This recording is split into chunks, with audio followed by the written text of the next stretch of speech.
Please consider supporting Black Women United YEG for the protection and advancement of black women and girls in Alberta. You can learn more about them at bwunited.ca. They are always looking for donations and volunteers. So please, again, support Black Women United YEG for the protection and advancement of black women and girls in Alberta. Again, that website is bwunited.ca. Hey, this is Nicole calling from Hamilton, and I needed to let everyone know that I really proudly support Vish and Creative Control. I have for many years, I will for many more, as long as he keeps delivering these amazing interview podcasts. When you hear one of Vish's interviews, you think he's known this guest for years, they're good friends, but the truth is he approaches every interview, whether it's sort of up-and-coming indie artists or established icons or like famous, intimidating comedians with a really deep, genuine curiosity, so he's never met this person, and the same really warm candor, as so he's known them forever. I think it really lends to a great chat, no matter who he's talking to, and for that reason, I think you should throw Vish, $1 a month? He's got jokes. The jokes make it worth it. Support Creative Control on Patreon. To make your flexible monthly donation to Creative Control, please visit patreon.com/Creative Control today. I'm Vish's wife, and remember, when you name a dog Janet or Timothy, you are dragging humanity down just a little bit.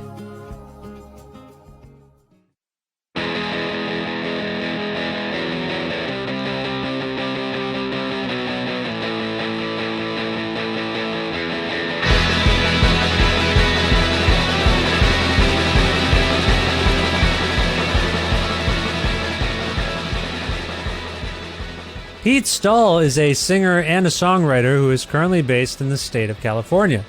Originally from Washington, D.C., Stahl, his brother Franz, and their friends, Kent Stax and Skeeter Enoch Thompson, formed the pioneering hardcore band Scream in 1981, which toured the world and bears the distinction of creating 1983's Still Screaming, the first full-length album ever released by Dischord Records.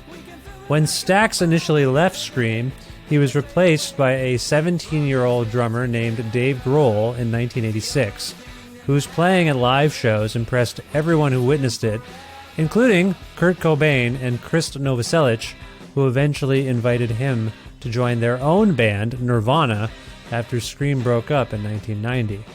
After a few one-off shows, Scream reconvened in 2009 for tours, and released the Complete Control Recording Sessions EP in 2011, before pondering a new full-length together within the past 10 years.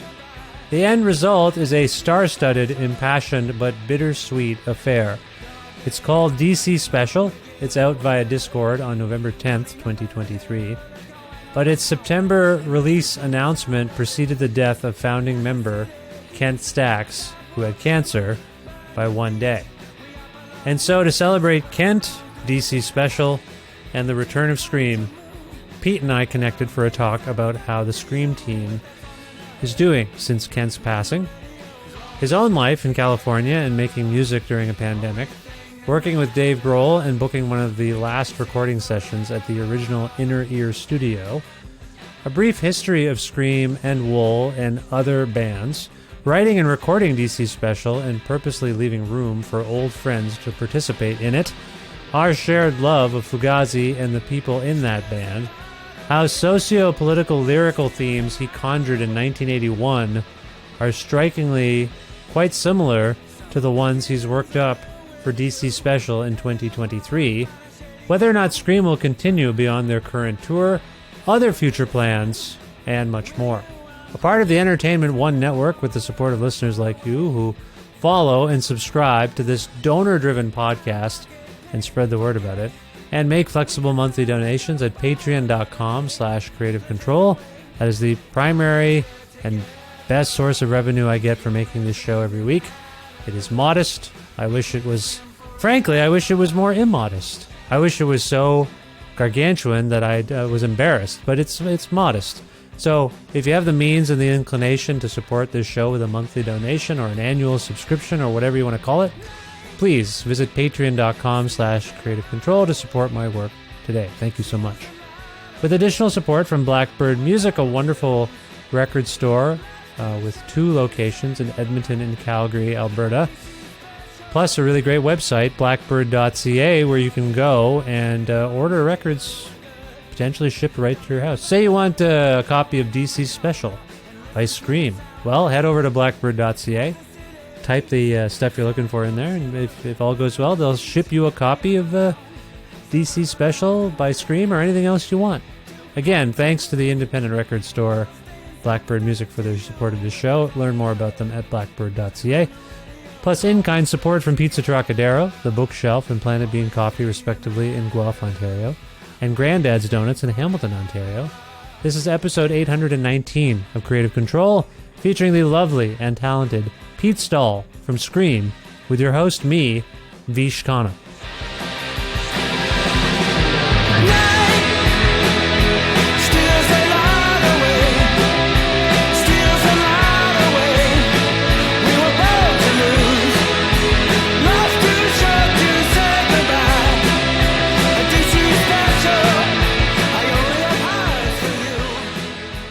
Hey, Pete, how's it going? I'm good, Vish. That's great. Where in the world are you?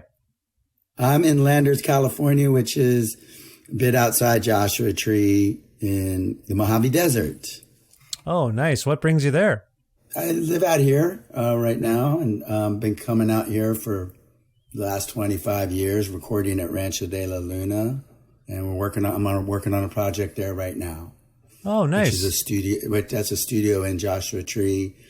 In a band called Earthlings as well that came out of that studio. The founders of the studio, Fred Drake and Dave Ketchings, I formed the band with them in the mid-90s, and we put out a few records. And Fred passed away about a while back, but Dave and I still playing music together and working on a project right now. That's kind of a reflection, kind of looking back at the 30 years of the studio. So it's going to be called Love to All. Oh, nice. That's great. You're an you were anyway, an East Coast. Well, I've had, as everybody else, probably went through a lot of changes in the last few years in many different ways, mentally and physically, and me with both of those. So, some of it good, some of it bad. I have been spending a lot more time at home, which has been great, which is Washington, D.C. area, Virginia side of the Potomac River. And my father, who passed away last year, he lived in New York City, so been spending a lot of time the last few years. Was taking care of him and supporting his partner and working on the Scream record and kind of going back and forth between the coasts. Yeah. Well, I want to convey my sorrow and condolences for the loss of your father to you and your family. And actually, in the context of Scream, I also want to convey my condolences to you all on the Scream team for the loss of Kent there. How's everybody doing? Everyone's good. We had a memorial. Well, we didn't. His family had a memorial for him last Saturday, which is still really fresh. But that was good for us to all get together and think about him and kind of have some resolution to a long couple-year process, pretty much. It's weird that this all happened. We weren't expecting it, of course, like nobody does. But he wasn't diagnosed till like a month or two after we finished recording DC Special, and then he went through a year and a half of cancer treatments, and we were just always hoping that he would be able to bounce back and power through and still be with us to enjoy the record coming out, which is, soon, and playing shows. But unfortunately, he just got weaker and weaker. And even though he would still, like when we would play at home in DC area, he could still sit in with us or even join us. We did a show. It was just in a few months ago, toward the end of the summer. We played a show to kind of in coordination with the release of the Inner Ear book on Don Zantera, and we played a free show outside in Mount Pleasant in Lyman's Plaza. And Scott Garrett played drums for us, but he was able to join us and sit in and play the whole set, playing percussion and snare drum and stuff. So that, which was great, but that was unfortunately the last time we were able to play together live. But yeah, it's been kind of strange and have a lot of mixed feelings about it. It's trying to, you just kind of got to get up and move on, really. You have mixed feelings about the fact that we're celebrating the first record by Scream in many years.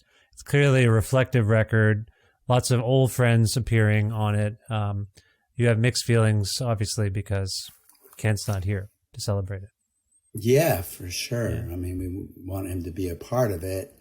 I feel a little guilty about that, and also kind of just doing all the press around it, pumping up the record, all in the midst of his passing. So yeah. Oh yeah. In fact, I mean, the day that Discord announced they were putting out the record, I mean, he passed away the next day, and thankfully I was able to visit with him the day before. Yeah. But yeah, it's just surreal. So in some way, like I said, it's mixed feelings because I know Kent would definitely want us to continue playing and promote the record and just play a Scream. He was real working man's musician, as well. He was playing up till he couldn't stand anymore. And he was, we had a show, a few weeks ago where we played at the Martin Luther King Library in Washington, D.C. as part of a series they've been doing, like a punk go-go series, and got to play with Trouble Funk. And he was hoping to play that too, but, it wasn't to be. He also had a gig locally that he played every Monday night at this Italian restaurant with his trio called the Old Dominion Trio that we'd sometimes go see when we were in town and play standards and stuff, and really nice neighborhood gig. He had other gigs in his pocket. I mean, he's one of the best drummer in town, and so a lot of people would try to get him to play with them.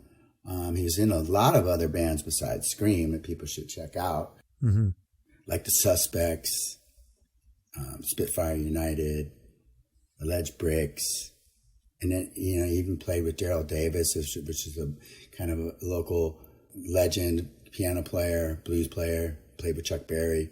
Yeah, so he would play every Monday, and even like he was down to just playing brushes on a snare drum. And then he'd day that, then he was doing it, sitting it down. And, he would, until they took him away in the ambulance, he would have been going up there. So I feel like I know that was his mind. He was like a little bulldog that way. And that music was his life. And it's our life too. I mean, we've been in a band since high school. Enoch or Skeeter and my brother and Kent been known each other since elementary school. Skeeter and him they were met in second grade. So it's really weird to continue on playing without Kent, because I'm used to him sitting behind me every time I go on stage. You know what I mean? So. Well, again, I express my sorrow for what that's worth. I know we don't know each other. Thank you. No, I really appreciate it, because it's just as it's odd to like interview someone whose band member just passed away. I appreciate the thought, and and thank you for communicating that to me. We have to like support each other in these kind of moments to get through stuff. So I appreciate that. Well, I want to keep it positive because, to my knowledge, like Scream has an interesting trajectory in terms of its membership. Kent was in the band, as you say, for a long time, and then he wasn't. In terms of the sessions for DC Special, my understanding is they marked a real reunion. Was that your first time playing with Kent in some time? No, actually not. We like, as you said, we've gone through some band member changes through the years and additions, and then other people coming in. Kent first left the band in the late 80s because he decided he wanted to raise a family, and, which was, we completely respected that. And luckily we found another drummer to pick up the sticks, and with Dave Grohl, and then he played with us for a few years. We did a few records, toured around, and then he left to join Nirvana. And then at that point, the band kind of stopped playing for a while, But even before that time, we had Robert Lee Davidson joined us on guitar for a few years. He played on This Side Up on the back. Wait, did he play? He played on the back half of This Side Up. And then strangely, a lot of our records were recorded, a few of our records were recorded because we didn't have to scrounge money together, even for this one, which we had to do a Kickstarter.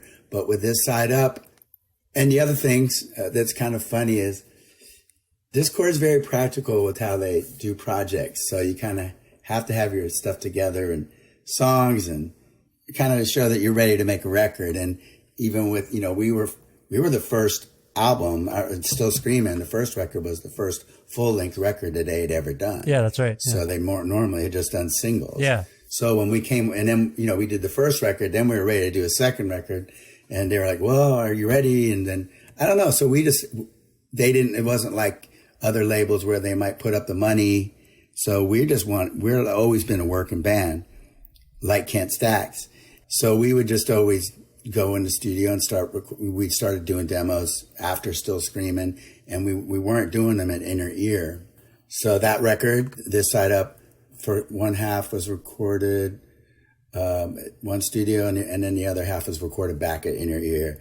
I guess maybe when it became, agreed we were going to do another record for Discord. And then same with Banging the Drum, a little bit different situation where I think that one was always, we knew we were going to, Discord was like, yeah, let's do another record. And then we went over to Europe in 1986 to play shows and kind of, it was the first time we'd been there, and really there hadn't been any other hardcore bands over there yet. And Discord had just made a deal with Southern Studios, which is a really cool studio run in Wood Green, in like a suburb of London, by John Loder, who, is kind of known for working with Crass and a lot of other bands. And they were starting to start a distribution throughout Europe, and they kind of partnered up with Discord. And through that partnership, John allowed me to come over there and set up a shop at their studio and book a tour, which I did. And through that, we ended up recording half the record there after a tour or before a tour in 1986, I guess it was. And then we did the other half back at Discord. So several of our records were done like that. Yeah. And then this most recent record, though, was all recorded at Inner Ear. That was part of the concept, though we did end up having to mix some of DC Special at different locations because, I think you probably heard that Inner Ear got shut down. Not shut down, but it was forced to close by the city of Arlington because it was part of the area they're going to strangely enough and ironically, they're going to turn it into an arts district. And for some reason, they did not want to use the studio as kind of a center point, which you would think you would do. Yeah. Because you could turn it into a place to teach people about recording. And it's culturally, it's significant for the area. There's not that many studios there that, I don't know. Yeah. Because people don't value them.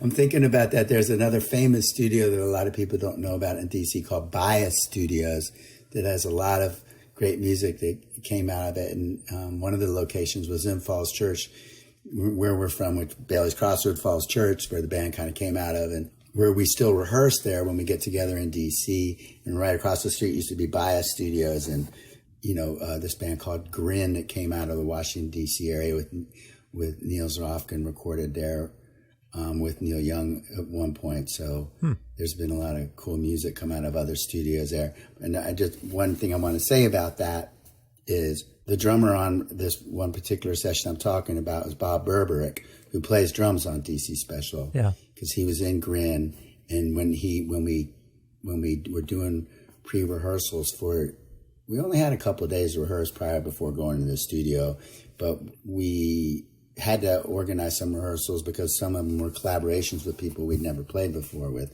like Bob and his wife too, Martha Hull, who's a great singer. So when he was there and we were rehearsing with them, he told us about recording across the street with Neil Young at Bias. So it's kind of cool. Right. So back to my question about. Sorry, I'm kind of rambling. No, it's fine. I just wanted to kind of home in on Kent's role in the band. You mentioned that he left. Yeah. You mentioned that he left, and then Dave Grohl joined, and then after Dave left, then my brother and I started another band called Wool, and Kent and Enoch Skeeter were still back home in DC. They all were, like I said, Kent's been in a bunch of bands, so is Skeeter. And so then we put out a few records as well. And then we would go home at Christmas time to visit the folks, and we'd still get together and play. And then we did a record in 1996, I think it was, that came out as a live record. And actually that had both drummers, Kent and Dave were on that record. So we get together occasionally. And, like I was telling you before, after, we'll kind of put out a few records, and then we split up. And then during that time, I had started this band called Earthlings. So I started playing, we toured, put out records. Then I was in a band called Goat Snake for a few years, put out records, toured. And, all the time we get back together, and every now and then.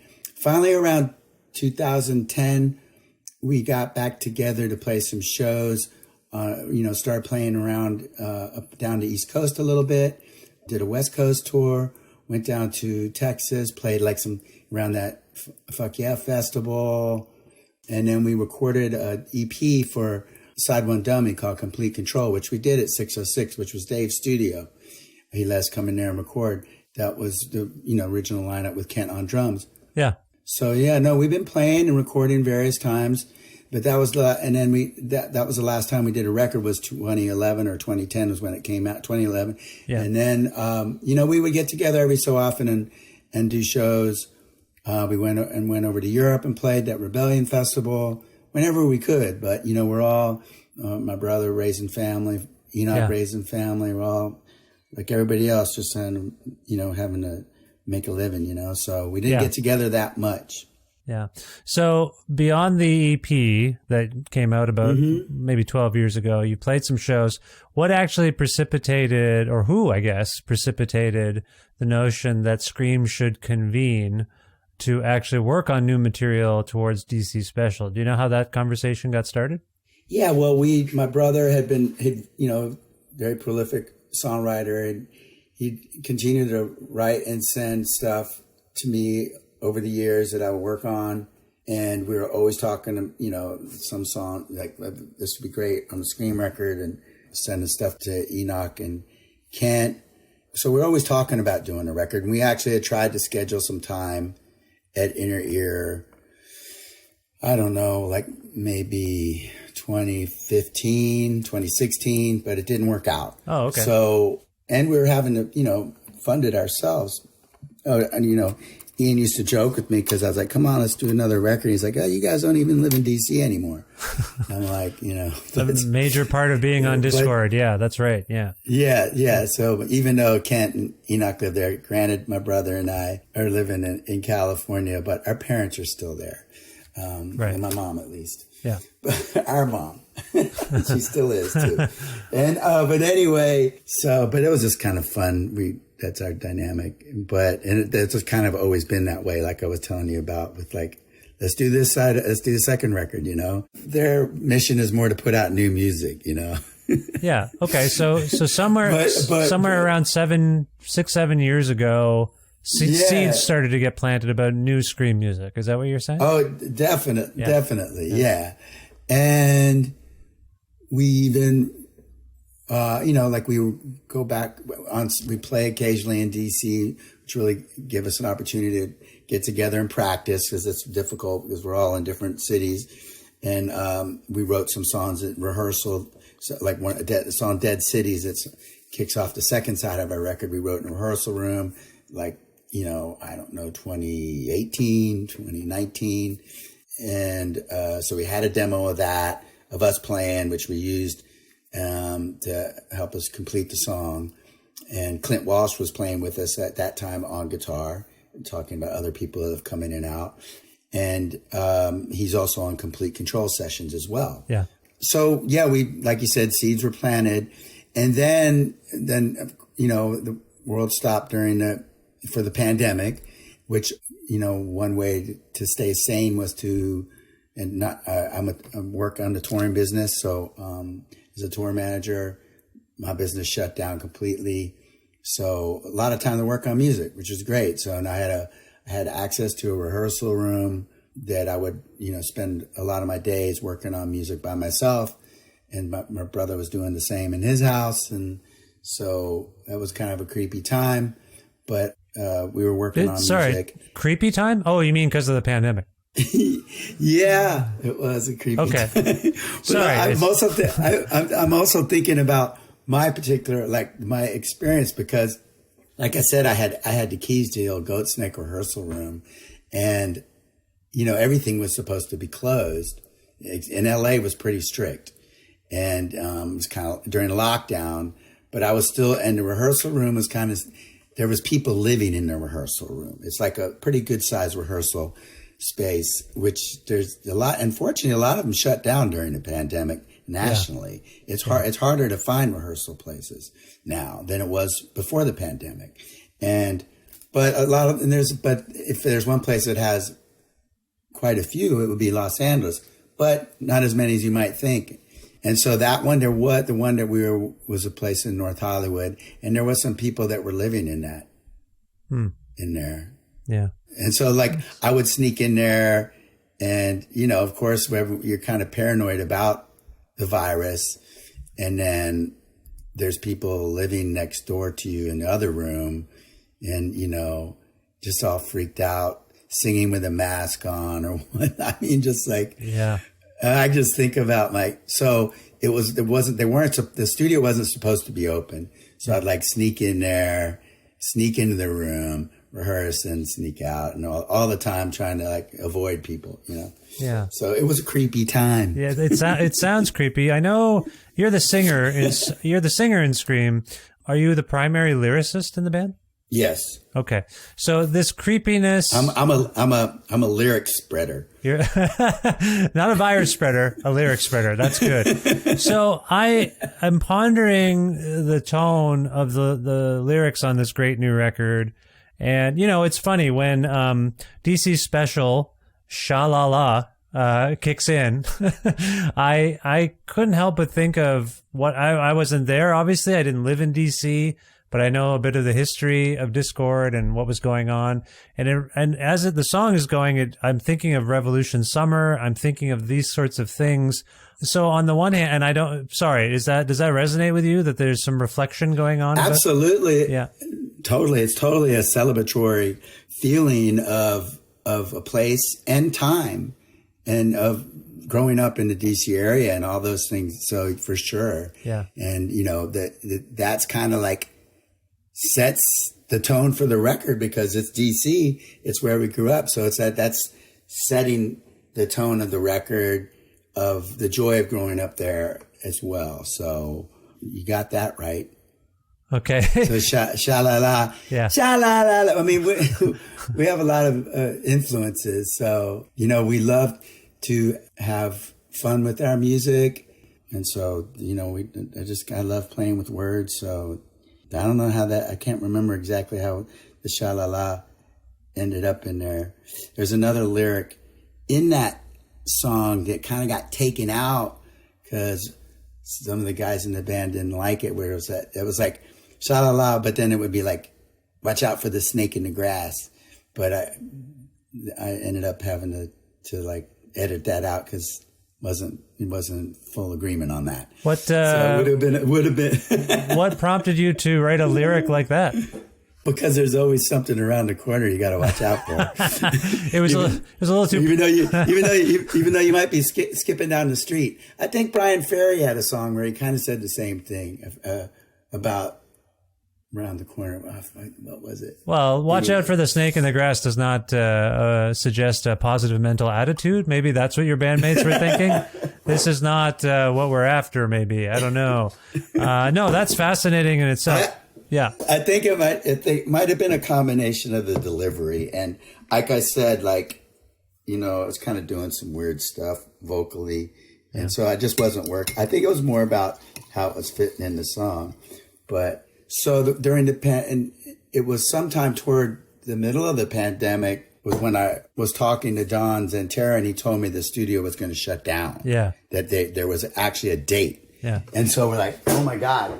So we got to get in there and do this record before you're gone. Yeah. And so then we made a date and then worked back from there. So that's really was the final kick in the ass to go record the record and kind of gather there. And probably coming out of the pandemic, because it had a big impact on kind of writing some of this stuff and finalizing it. Some of the songs address living through that, address it lyrically. But also when we recorded the record toward the tail end, and we were still observing social distancing. So we actually had to be careful about when we were recording. Everyone was still wearing masks.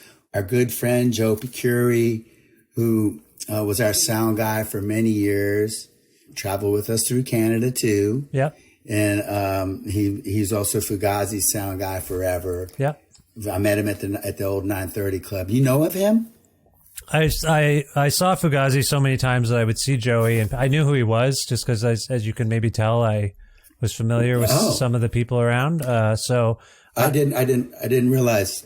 I'm sorry, I didn't realize that. No, not at all. I'm friendly with. That's cool. I'm friendly with those folks. I was texting with Guy just this week about something. I can't remember what we were talking. Probably basketball, knowing him and me. Oh, and so I'm friendly with. And Ian and I have talked many, many times. Ian MacKaye and Joe and Brendan. Yeah, I'm really. That's my favorite band. It's like Fugazi, awesome. Fugazi, the Beatles, but Fugazi is like the band. I know this might sound lofty, but Fugazi is the Beatles I got to see and got to, actually experience seeing them, whatever it was, 7 times or something like that. I would imagine seeing Fugazi for you would be like when we saw the Bad Brains, when we were kind of like beginning before we were, when we were just starting out as a band and writing in our basement, and their energy that they exhibited is and the power of the band live, changed my life and everyone in my band. And, Fugazi is part of that scene. And I could imagine if that was saw that band at that time in my life, it would have had a similar impact to me. Because certainly when we saw Teen Idols play, had some questionable thoughts about Ian's bass playing, but we still. That is some very, very old shade. You're throwing some very old shade right now. That's amazing. Like I said, it's our dynamic. But we were those dudes were cool, and we liked that band too. So they were part of the water we were drinking. For myself and my friends, they certainly influenced us as aspiring musicians, but I think they also really influenced us as community members, as people living in cities and trying to do things and make things and hopefully treat everyone as well as we could. And I know for whatever reason, people get their backs up when we talk about the kind of ethos around Discord or Fugazi or whatever, but fuck that. I think it's really significant that we pay attention to their actions, not just their amazing music. And that's why they resonate and have resonated with me. And I still kind of walk tall with some of those same, not just emulation, of course, if I'm all for killing your idols as much as everyone else.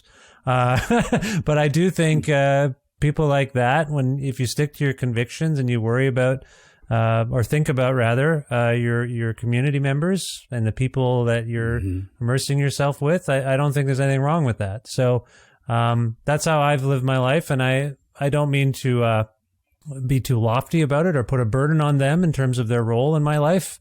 But I know I'm not the only one who has been inspired by folks like you and the Discord community. It really, I know you're maybe aware of this, Pete, but that whole scene, that whole community, I should say, has had a worldwide influence. So sorry for going on and on. I just want to share that. No, it's okay. But I mean, that's part of why we wanted to make this record, was to celebrate that community and how it shaped us. Yeah. And then our goal was to create new music to kind of tie the past to now. Yeah. And move forward. And so that's what I feel like pretty good about. We all feel really good about the record and about ready to have some fun with it, because we haven't even played. We've only played that. Well, we did have a cool moment after we recorded the record. We completed it. We had like a little party at this motorcycle shop in Bailey's Crossroad, and we played some of the songs. But that was the only time we played any of the songs of the new record till just recently when we played at the Martin Luther King Library. We played the DC special Sha-La-La, and it was a blast. I want to ask about, so in all my knowledge and memories of, reading about Discord stuff, for some reason, the term DC special is in my mind right now as a familiar phrase, but I also don't know if I'm making that up. What does that connote for you? Where does DC special as a term come from, and what does it connote for you? Well, it kind of came out of an idea of playing a show and a get together where we were going to kind of celebrate the DC music and the scene. That a friend of mine actually was going to put it together. It was going to happen in Germany. A friend of ours, Tony Schiffer, who had a really cool record store there in the southern Germany called Nostrovia Potsdam. He put on shows for Scream and other DC bands, and we were going to do a show there, but it got canceled because of the pandemic, and that was going to be called DC Special. Oh, okay. So that's when I kind of started thinking about it as an idea for a title for a song, and ultimately it became the title for the record. But you're right. I think that I think there is. I never have looked into seeing if it could be trademarked or anything like that. But somebody told me that they had heard of it. So. Yeah. It sounds vaguely familiar, and again, I wasn't there, so I don't know if I'm just conflating some things. We've talked a little bit already about the reflective nature of some of the lyrics here, but I also pick up on a lot of contemporary resonance, and I guess I don't want to say topicality necessarily, but I feel like this is a record about now. It's not just a record about celebrating the past. Can you speak to that? Do you have a sense of what inspired? And to be honest, as much as we were joking about that snake in the grass lyric, the lyrics here do seem a little dark, exasperated, frustrated. Can you talk about some of the things that might have influenced your songwriting here in a general sense? Well, yeah, like all of our records have kind of political moments. I address politics in different songs in different ways, and having that political consciousness has always been a part of my life, and it's kind of part of growing up in D.C. because you grew up around politics. Yes, of course. You're kind of more conscious of it than a lot of bands. And so, but yeah, there's songs that some of the songs were like written in the dark days of the pandemic, and then some are more recent, but try to address different things. There's a song called The Flam. It's kind of about social media and the effect that it's having on our culture and our society. Every day it seems to be getting crazier. Yeah. Or politics is entertainment. Politics as entertainment is probably a more obvious one in this regard.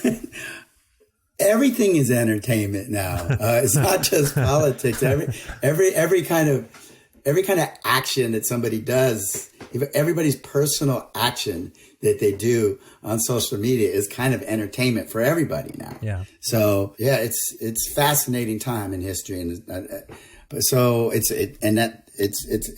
fascinating time in history, but it's our time, and it's what we're living through. So that's what I write about.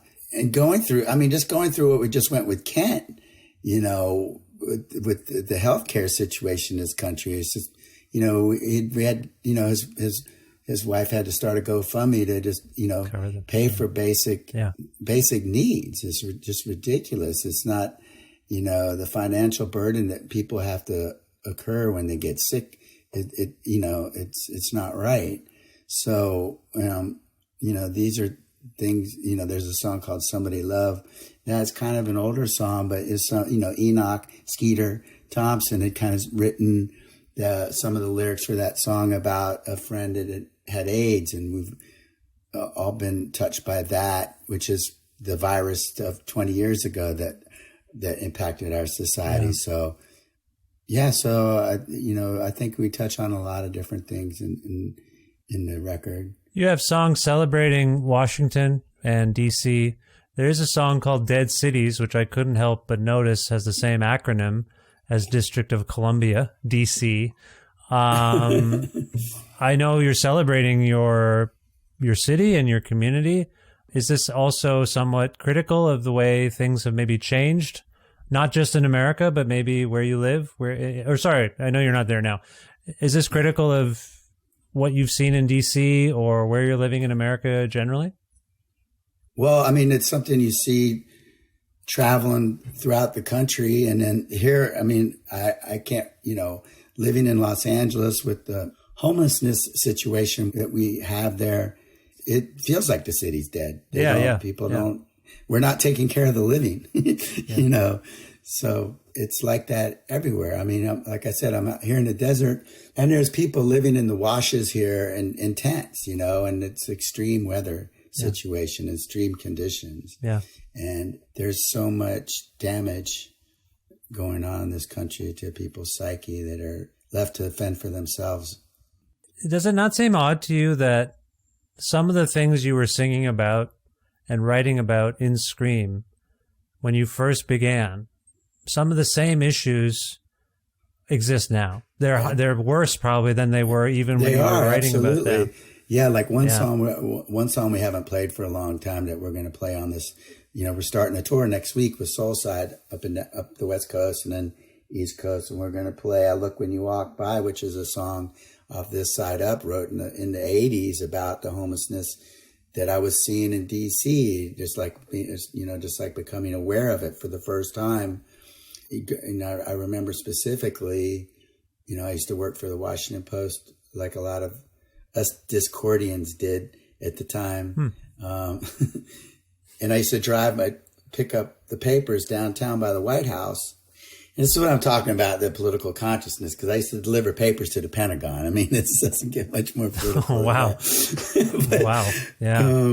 But just in the sense, like I would just go fill up the newsstands out there, and there's a couple cafes inside like a news shop inside one side of the Pentagon.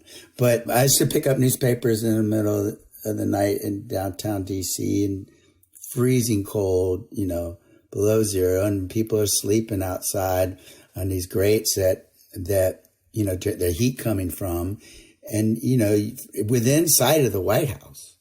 But that's nothing new. I mean, there's a famous Life magazine photograph, I think, of the tenement, like kind of almost project. There was an expose, I think, that they did on poverty in America in the 60s, and there's a famous photo of the Capitol, I think, in the background of these kind of buildings. So, at least at that time, the politics of the day was a bit more progressive, and there was some action that was made to try to address the poverty in the country at the time. But we've kind of, at some point, there's been a shift that we've been going through since the late 70s, probably. That's kind of circling around the world. That's consumer driven and less like humanity driven. So we're bringing.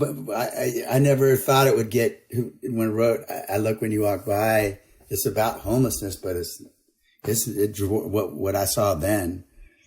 It's worse. It's funny you say it. Yeah. And it's funny you say that about DC. I remember being surprised when we went back to record DC Special. I'm like, where are all the homeless people? Because I honestly, they kind of, it seemed like they kind of had cleaned it up there. I don't know where they are, but I was surprised. They're displaced. They're displaced. Further displaced. And they exactly. And we have thankfully I just saw him at Kent's funeral, a good old friend of ours that's been struggling with staying on his feet, been living in his car and living in a tent in the woods. But I think that a lot of the homelessness in the DC area are kind of pushed out into the woods. Yeah. Out of sight. Yep. Yeah. So in LA, in Los Angeles, and in California in general, because of the climate, and also because some of the programs in California, people come here, and it's as far as you can go before you hit the ocean. So it's been overwhelming all the local governments, and then because of the polarization of local governments and politics and stuff, it's hard to get anything done, even though there's a kind of a will and money there.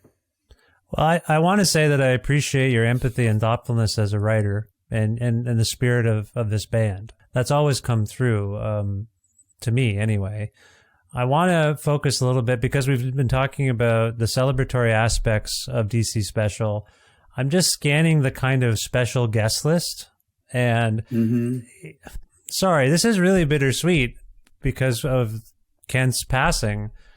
It does seem to me that there was a concerted and conscious effort for you and your bandmates to bring your family together. Like, I'm looking at this list of people, and the names that stick out for me are like Amy Pickering, Jerry Busher, Mark Cisneros, Joe Lally, Dave Grohl, obviously, Ian MacKaye, Brian Baker. I mean, for some of us, these are people, and I don't mean to exclude anyone. I know you've mentioned a few of the others. These are people that are in the periphery of the Scream team, key members of the Discord community. Like, this was a purposeful gathering. It seems like to me. Is that fair? Yeah. I mean, part of, one thing about when after Wool broke up and I started playing with Earthlings, was involved with this Desert Session project. I don't know if you're familiar with that. Kind of Josh Home has been doing for years. But through my band Earthlings and collaborating with people out here, instead of just being in a band, I kind of started improvising and collaborating with people I didn't know. And so that was something that always wanted to do something like that with Scream too, down the road. Yeah. But then just so many different factors come, when we started coming up with the idea of DC Special, and like I said, we were in the pandemic. I actually created like little lyric books of the whole record, and we knew that we wanted to have different people on the record with us. So then I sent those lyric books to different people. And some people and most people responded really positively. Yeah, we want to, and I would send them to them because I wanted them to play on it or sing on it or whatever. And so that's kind of when it came time for us to get together and rehearse and to do the record, already kind of had laid the foundation to have a collaborative record that way. But then on top of that, because like I said, it kind of turned into not a party, but a get together. And because Don's was closing. Yeah. And so, man, everybody started coming by. I mean, even people, a lot of people, but even just for I remember Jay Robbins showing up who lives in Baltimore, just to grab tapes out of the room because the place was closing. Yeah. And everything had to go. Yeah. So like I was telling you about Joey P., he set up a little mobile studio outside, and we put monitors out there, and we set up a barbecue and chairs. And so that was kind of like a mobile studio. People would come and hang out, and we'd have barbecues and people just showing up and visiting and saying, hey, and then it was really cool. And a lot of people ended up in front of the mic and which ended up on the record. Yeah. And so it was a real good get together, and it kind of, influenced the joy and the collaborativeness of the record, and because it all helped us remind us where we all came from and what we are. I mean, when I say it's bittersweet, it's because I'm on the outside anyway, as someone external to all of this. I'm happy that Kent was able to take part in this amazing gathering, because it seems like it was both. Sorry, from the outside, it seems like it was like a reconvening, but now it also seems like a nice. And just keep in mind, I'm not suggesting the band is winding down or anything, but the way you've put this record together, and with Kent's passing, there's some nice closure, like to have all these people back in your orbit. Mm-hmm. So I say this haltingly because I don't want to infer anything there, Pete, but with Kent's passing, I know you say you have tour dates. What does the future of Scream seem like to you right now as you you're in this position where you have to celebrate this album under really hard circumstances, and you're going to play some shows to support it. But do you see it continuing now beyond all this activity?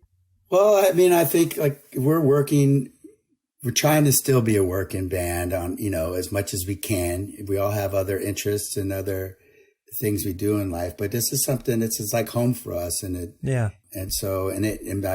by staying together and keeping together, it keeps us close together and still keeps us close with Kent, because we're playing his songs, for his music. And then now we're having to teach Jerry Busher Kent's parts. And so, which luckily he watched Kent play for many, many times. Yeah. So it makes it a little bit easier. But I have, it's hard to know. We have limitations on what we can do as far as what our availability and financially, but we'll play as much as we possibly can. Okay, and, good. With a new record, it gives us an opportunity to kind of play different kinds of shows, because we expanded our repertoire, and we still got something to say, so we want to get back out there and play. And so you kind of want to finish the project, and so after you kind of start something and cook it up and then record it and then go through like a big process of getting it finalized and everything, and now it's done, it's coming out on November 10th, and now we want to go play behind it and do it justice, and do it for Kent too. Yeah. But yeah, the collaborative part was definitely one really important aspect of it too, but also there's other layers of the record that kind of show that, how much of a DC centric community record it is by, the studio in your ear. And then the musicians, there's musicians from all the way back to back from the 60s on the record, for DC musicians from back in the day. And then the vinyl is actually pressed in Alexandria at Furnace. And the artwork, which kind of came up with Micah, which is has a Globe collection, which was a Baltimore-based art company that made the posters very famous R&B posters, and actually it was kind of invented for circus and carnival posters, but they ended up doing a lot. And so, basically the project and the process of doing all that stuff, all those pieces, is part of the experience at DC Special too. Yeah, it has a regional, local focus, and for what it's worth, again, we don't know each other, Pete, but for what it's worth, I'm really happy for you. I'm happy for all of you. I know it's a tough time. Thank you. But I'm really happy that this came together in this way. It does have a really festive feeling about it, in spite of the fact, like I said, some of the lyrics are...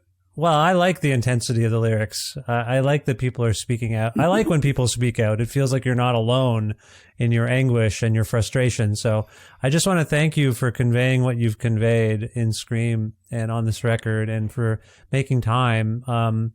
We've kind of hinted at what's next. There's tour dates coming up. Did you want to talk about anything else that you've got? And you've mentioned a few other projects. Yeah, in a catch-all way, what's next for you, Pete? Oh, for me, well, I'm going to head over to the studio and work on music today. So luckily, I'm in between tours. I work as a tour manager, and kind of worked for a long time for a great band, and kind of just because DC Special is coming out, and I want to be available to talk with people like you and to focus on the record, because it's a really important project for us, and be available to play shows. And also be involved with other musical projects. I took time off from working, and I'm going to focus on music as much as I can right now. And luckily, I have access to it out here at the Rancho de la Luna. So I'll go over there and work today on writing, which has really helped me get through the pandemic as well. Yeah. And I really enjoyed that process of kind of having the time and working on a song and crafting it and getting it done. And, I'm envious of those stories of, I have friends of mine that work in Nashville that go from studio to studio, and they still get paid for it down there. But yeah, there are working musicians, and it's kind of like, it's what Kent did. Like I said, he was like furniture during the week, but he had gigs every night, and kind of trying to keep my chops up and stay in the game. Well, no, that's great to hear. It's heartening to hear too. So good luck with that. If people want to learn more about Scream, I know Discord's website is a good place to learn more about the record and potentially buy it, if not at local record stores. Is there anywhere else sort of online that you'd like to direct people to learn more about you or the band? Yeah, I mean, we don't have a website, but we have our own Instagram, and that's really from Facebook. Those are but Discord is the place to go to buy our record. You can pre-order it now, and it'll be out on November 10th, but feel free to hit us up on Instagram and message us. We'll get back to you for sure. Nice. And you can find me on the internet, on the Instagram with my own thing. So you can always say hi. That's lovely. That's great. Now, if we want to go out, I'd like to go out on a song rather from DC Special so people can get a real sense of what we've been talking about. And which one are you going to play? Well, here's where you come in, Pete. I was going to ask you if you could pick one for us and tell us why it came to mind. Bored to Life, second song on the record, is a song that I wrote with Daryl Jennifer from the Bad Brains. And he was one of the guys I sent a book to, but he wasn't able to make it down to be on the record, but gave his blessing for us to record it. And if you listen to that song, you'll hear the Bad Brains in it. And that's why, because he wrote it and I wrote the lyrics. But the song's also, about coming back to life. So, and it's kind of got some funny tongue-in-cheek lyrics. Woke up from the dying, just another day of digging our graves. I know there's another life left to live. Got to find my lover. I'm bored to life. Yeah, it's really, really great. Yeah. Yeah, it's got a good chorus. I can't wait to play that song. We have never even played that song live yet. Yeah. So I can't wait to play that song for people and people to sing along. And hopefully they'll be singing back at us that same feeling that I'm feeling. So that's what it's about. And so, I'd like to leave on that good note and move forward with my day. All right. Well, that's yours too. Thank you. I appreciate that. All right. This is Bored to Life from the excellent new album DC Special by Scream. Pete, this was an honor and a pleasure. I hope you enjoyed yourself. Thank you for making time for me. And I hope we do speak again someday. Best of luck with everything going forward. Thanks, Vish. All right, man. Have a good day.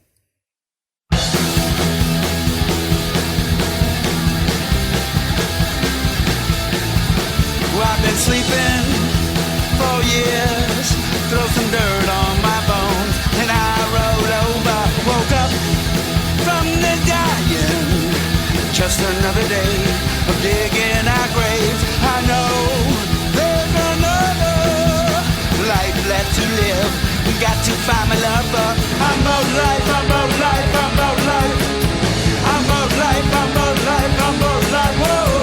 I'm about life, I'm about life, I'm about life, I'm about life, I'm about life, I'm about life, whoa. Live to love one another. Something's got to give for my sisters and brothers. Body parts come together. We will live forever, burn like Frankenstein. I'm about life, I'm about life, I'm about life, I'm about life, I'm about life, I'm about life, whoa. I'm about life, I'm about life, I'm about life, I'm about life, I'm about life, I'm about life, whoa, whoa, live.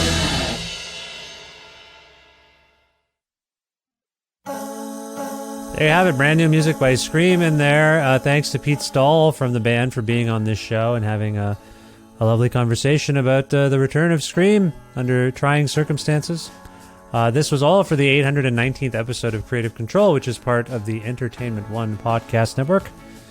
It should be available almost everywhere you get your podcasts. If you can't find an episode that you're looking for, or if you want to learn more about me and sign up for my monthly newsletter, which I'm several months behind on, I must admit. It's been a busy time.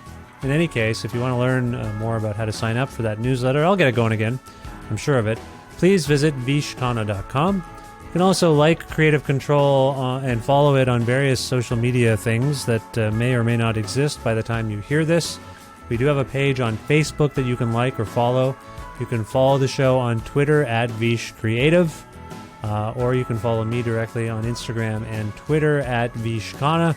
I'm also on Blue Sky and TikTok, and there's a YouTube channel for the show if you want to listen to the show or engage with the show that way. Every once in a blue moon, there's some video content up there as well.